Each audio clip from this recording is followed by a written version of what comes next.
This is our creation story bag. In the beginning, the earth was formed and all was in darkness.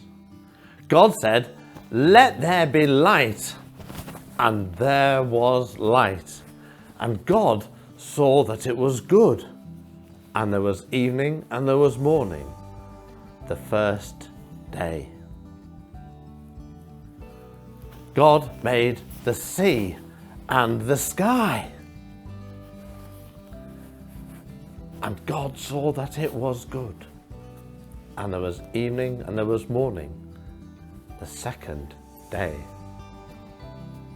And God separated the sea and made land. And on the land grew plants and trees and flowers of every kind.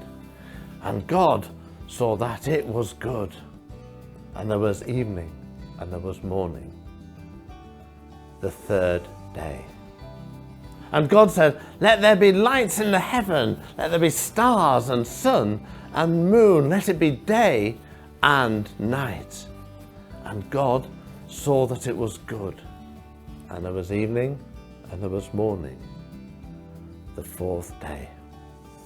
And God said, "Let the waters swarm with fish, and let the birds fly over the earth." And God saw that it was good. And there was evening and there was morning, the fifth day.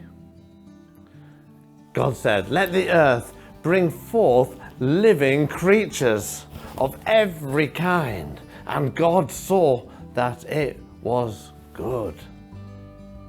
And God made man in his own image, people. And God saw that it was good. And there was an evening and there was morning, the sixth day. Then on the seventh day, God rested.